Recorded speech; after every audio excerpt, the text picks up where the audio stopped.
Good afternoon, morning, whenever you are meeting up with us. Whatever time it is, wherever you are. Hi. Hi. Welcome back. And we are Maureen. And I'm Mary, and this is our contribution to making things happen for you and for us. okay, so we have no idea what we're talking about No, today. but before we started talking, we were talking about something very interesting about the footprints that you leave unintentionally. Oh, the footprints you leave unintentionally. Yes. Well, yes. I've had just for those that don't know, I've had a lot of experience with that firsthand. I've lost two of my children, as possibly you may have heard in a previous episode, or if you know us. One in a car accident 5 years ago at 23, and one by suicide 2 years ago at 24. So, my boys were in the prime of their life, and so they have left some gifts behind. Yes. Periodically. So that's what we were talking about before. And it's interesting. But I didn't know we were going to talk about that. We never know what we're going to talk about. But it's interesting because you said they left some gifts behind. And in that same vein, I had a conversation with someone yesterday who's quite a bit older and is talking about downsizing his life. And I said, well, how are you going to get rid of all your stuff? Don't you want to do that before somebody else does it for you?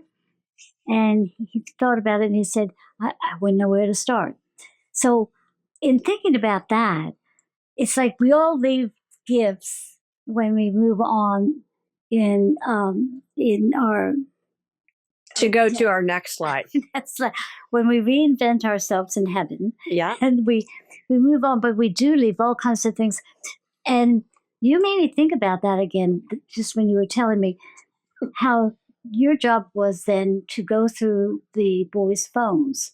Well, I went through one of their phones. Andy's phone was not recoverable. Oh, okay. From the accident, which in listen, after it's been 2 years since Tommy died, and, I think I looked at pictures and different things, but I was actually, the reason that I was looking through his phone is I was looking for pictures of he and Andy. So oh yeah, that's what I was looking for, and just that I didn't have. And so I started scrolling, and and these are just pictures. So I started from the very beginning of what he had, and I have to say, what I have come across has, it really made me think. I was telling you before about driving to work this morning. I was thinking about, how I feel going through this phone.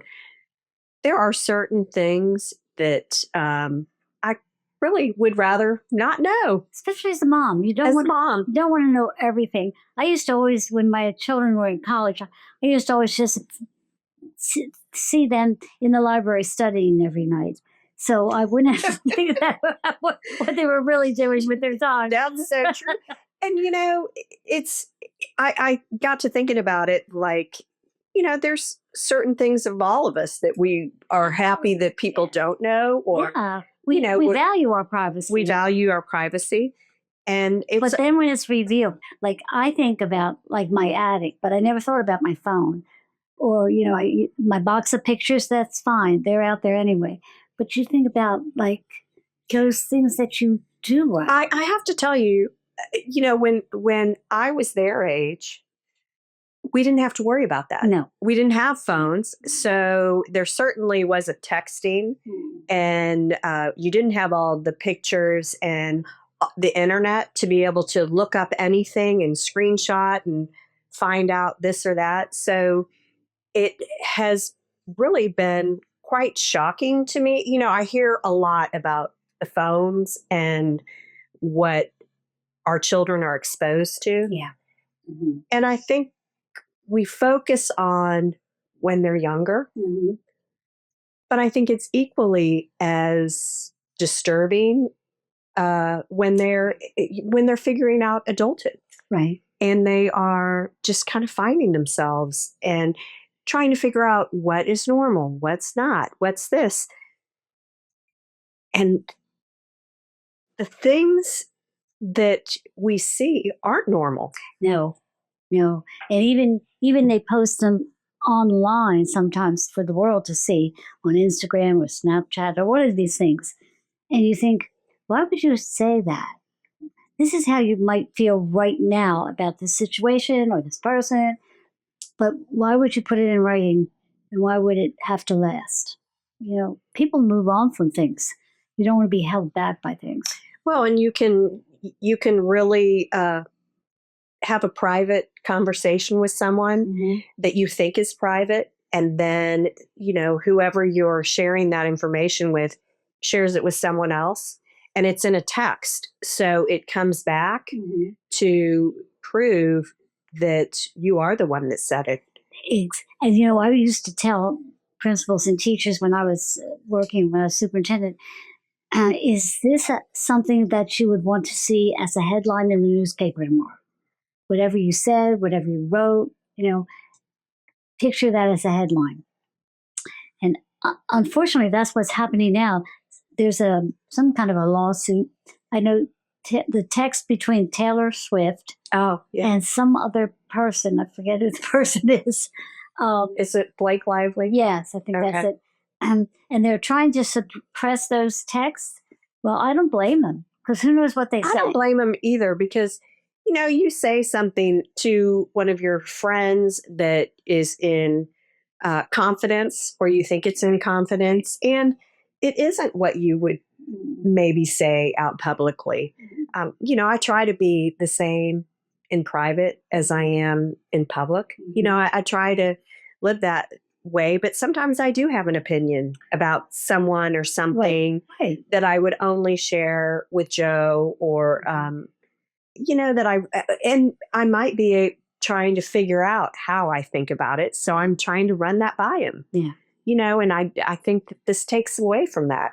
And sometimes those kinds of conversations should be in person and not recorded in any way. You do have opinions about things, situations, people, politics, whatever it is.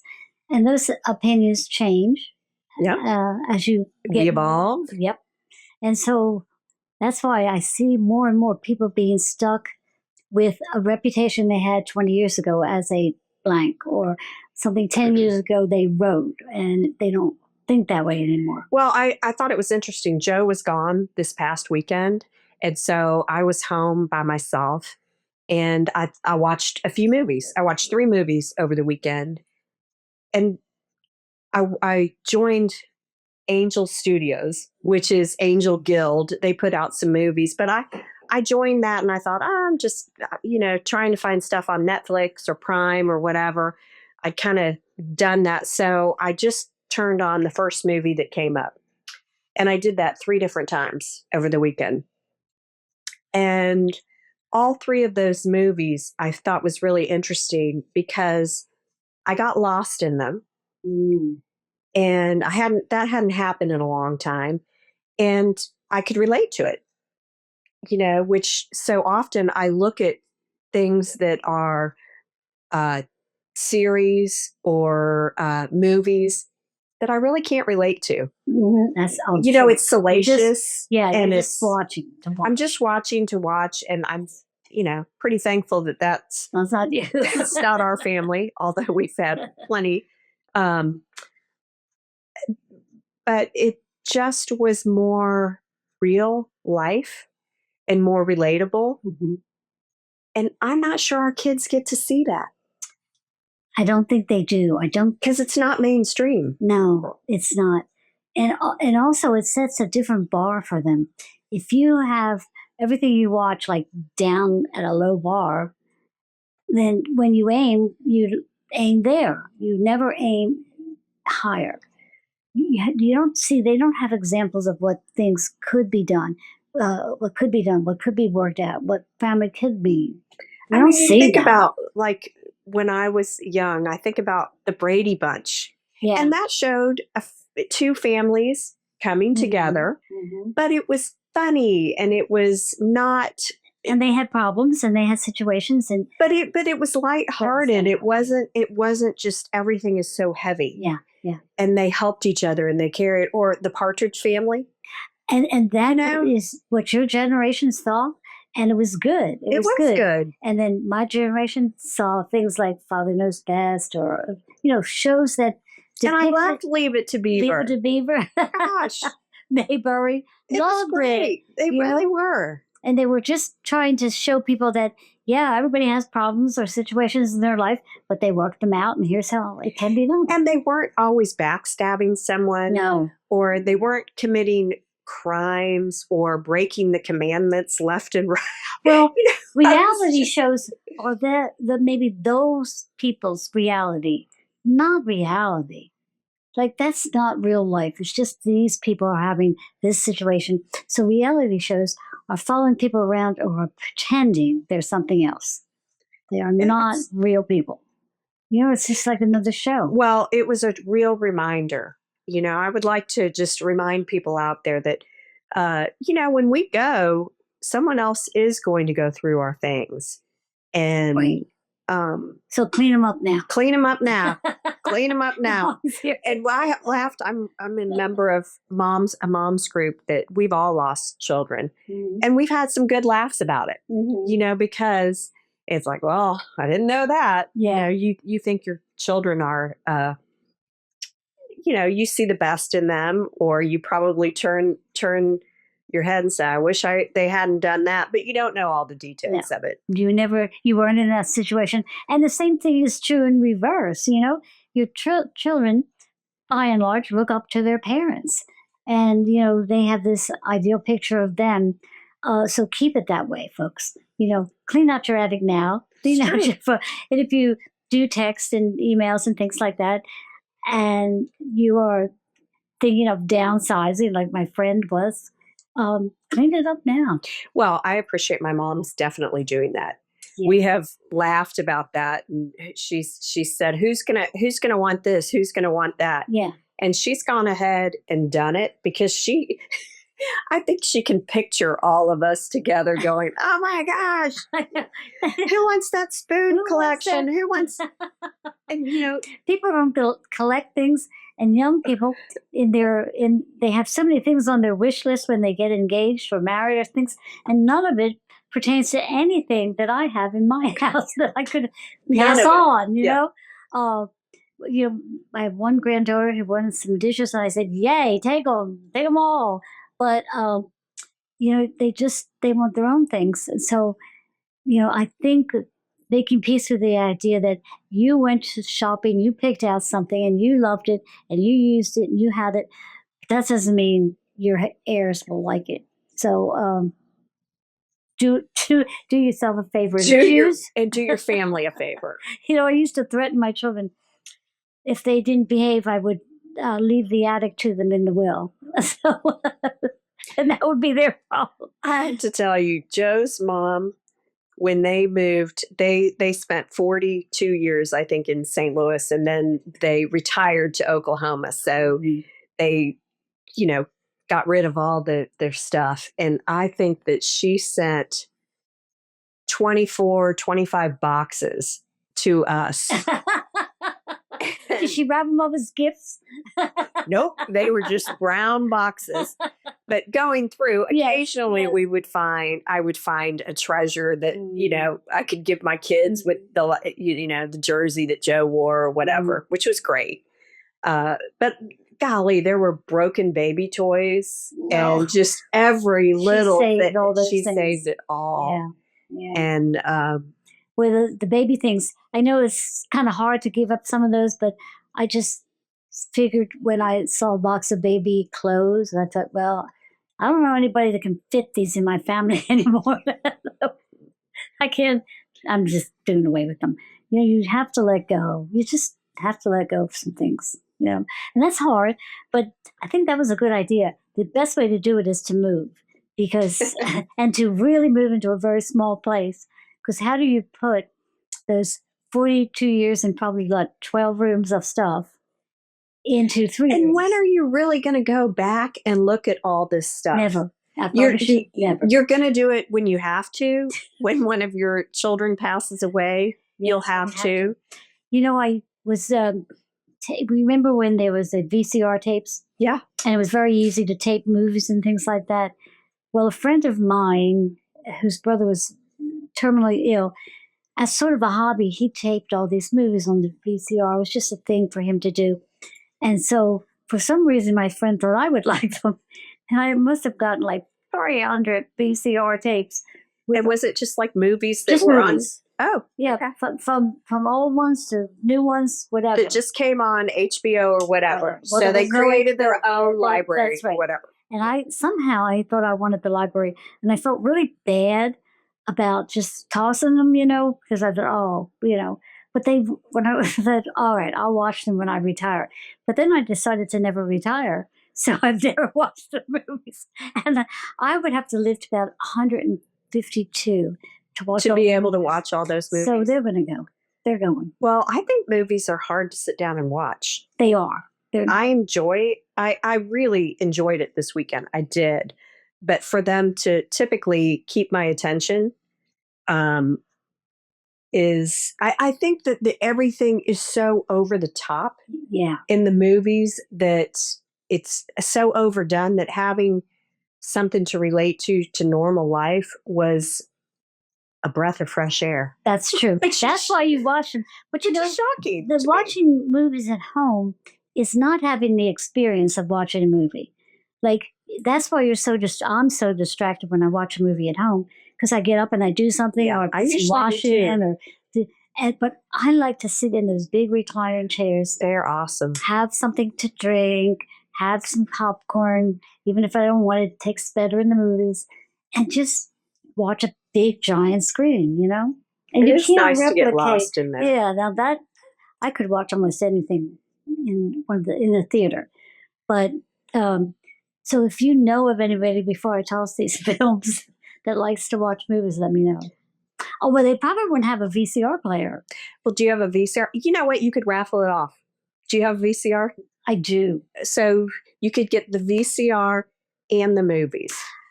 Okay, the next auction that you go to out there, you might see a VCR and about 300. Well, Mary goes to a lot of fundraisers. So if you happen to have a charity out there or a nonprofit and you're looking for, Mary has the perfect something to thing auction off. Yep. I think that would be great.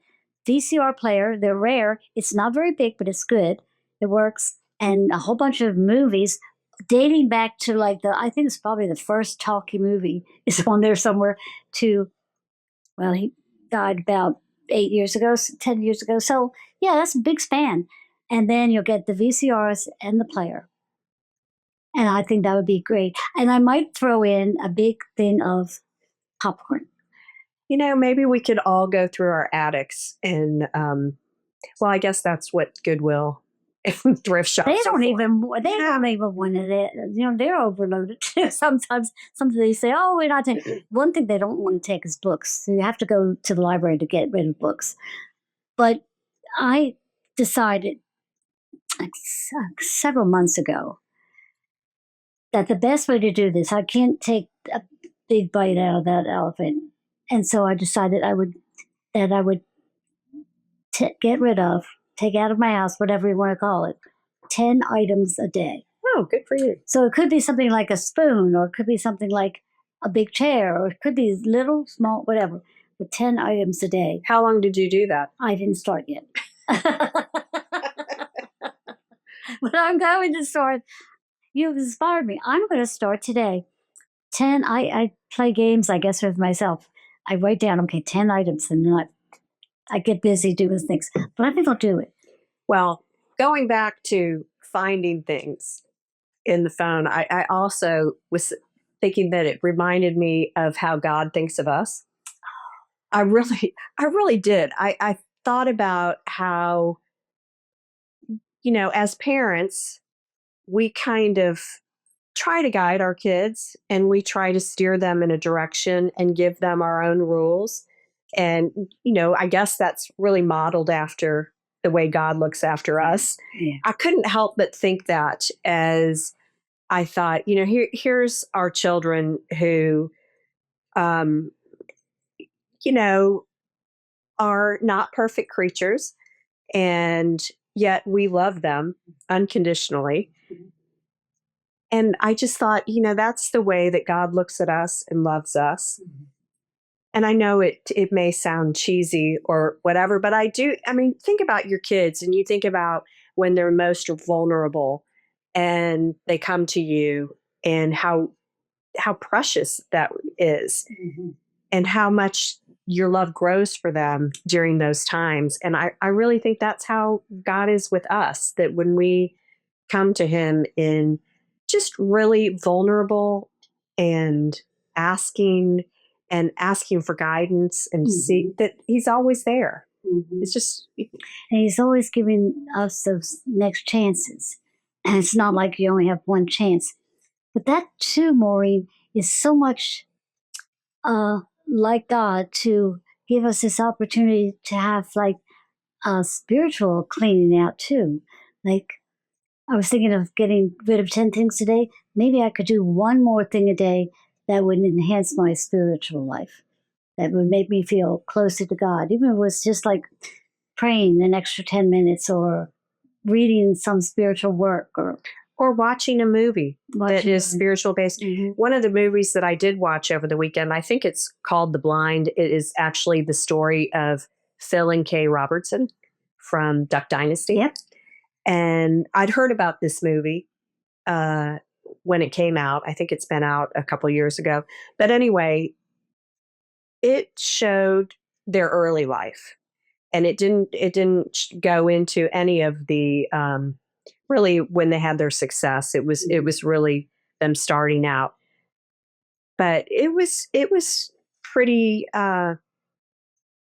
brutal as far as the honesty and the experience of some of the hardships they went through early on in their relationship. And Phil Robertson, they interviewed him afterwards, and they said, "What did you think?" And I mean, he obviously approved this movie, and they had to tell their experiences to contribute to it. But he said it was shocking, and it's embarrassing. It was embarrassing to watch some of the things that he had done himself. Yeah. And what he had put his kids and his wife through. Right. And, I think he finally got tired of it. And in one scene in the movie, he is looking like at a reflection of himself. And he finally went and talked to a preacher, I think. And he said, I saw the face of the devil today. And he said it was my own reflection. Oh, wow. What a revelation. What a revelation. And it scared him.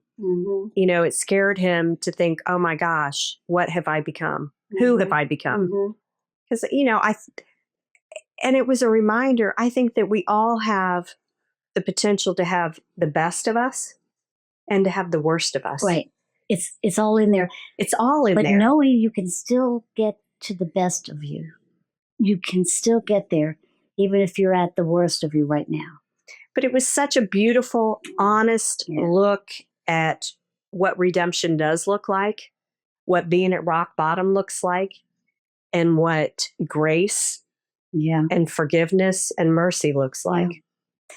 Being at rock bottom looks different for everybody. You don't have to have that traditional, in the gutter look. It could just be in your life, what has happened emotionally, physically, relationship-wise. What does that rock bottom look like, and how do you get up? Well, hopefully, I think that God and us as parents, we don't want our kids to get to rock bottom. No. We don't want that to happen. And we try to avoid that and steer them in a different direction.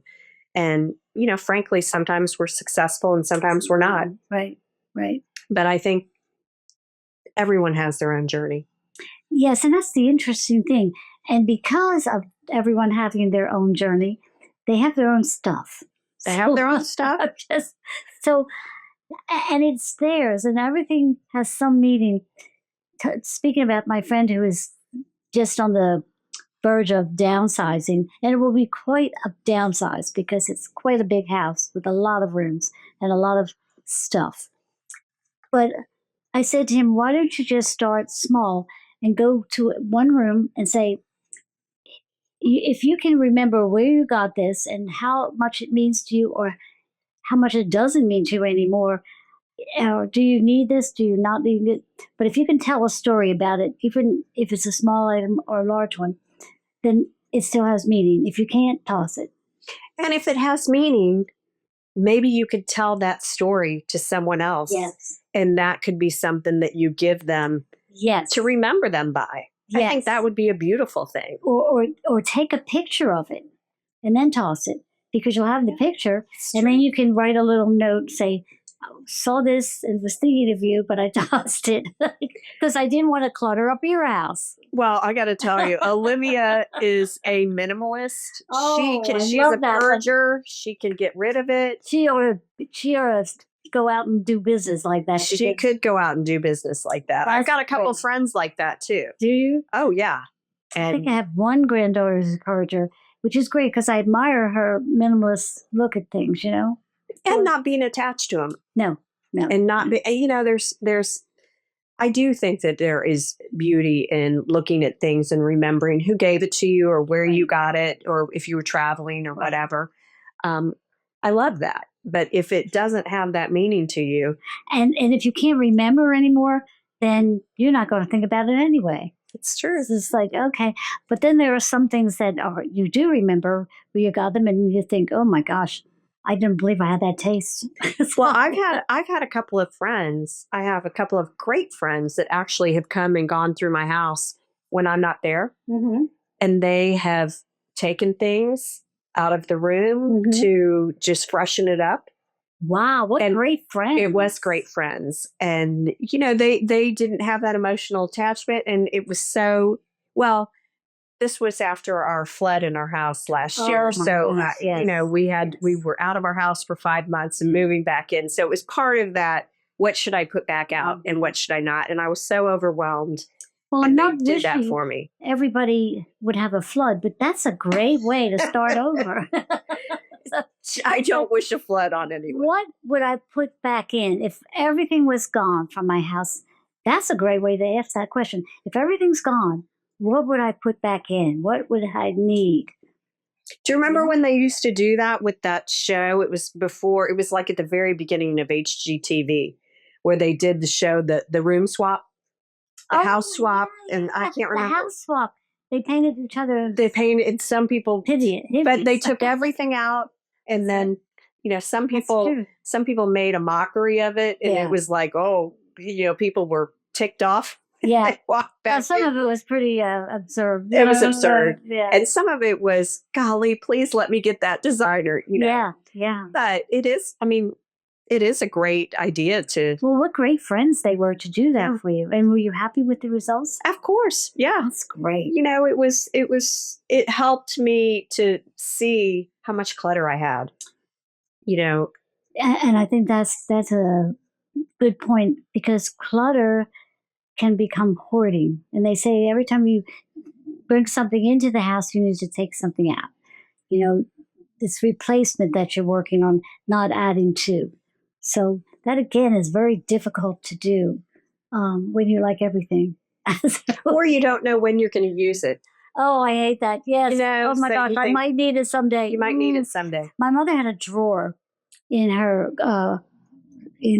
cabinets in the dining room, and it was for those special occasions that she was going to use these things. They're all beautiful things, but she never used them because I guess either there wasn't enough or the occasion wasn't special, but they were beautiful things that you would bring out only if you had a very special occasion, but they hardly ever came out. So I would say if you have things that are really nice, don't save them for something special. Every day is special. Every day is special. And if they break, they break. Throw them all away. That's true. Don't save it. You're not gonna order that piece or get that glue out. We're getting a new freezer. Speaking of things, we're getting a new freezer, and like a deep freeze. Well, it's upright. So like a refrigerator. but it's a freezer. So it's only a freezer. It's only a freezer. Okay. I had one of those when I was a kid. Like, I have never had one in my own house. Yeah. Oh, we've always had a freezer. For some reason, we've always had a freezer. I think it's part of the things we grew up with. You have the freezer, you have a refrigerator with a freezer. Well, Olivia would be getting rid of everything in there. She would look at the date of everything. And well, I have to do that. I am going to do that. That's just a good way for me to start over with my freezer. But the other one owes us nothing. I mean, we figured out it was probably close to 40 years old. It was old. You got your money's worth. Well, we did. It owes us nothing. But for a split second, I was thinking, well, maybe we should put it in the garage. Because it was still working. It was just that it was getting old. And it was not working. It was going to go any day. And Joe said, it owes us nothing. So it's done its job. It's done its job. Let it retire. And you don't need 2 freezers. No. That would just be for 2 people. For 2. We need probably just a cooler. Yeah. Just and go out for dinner. Just a little cooler.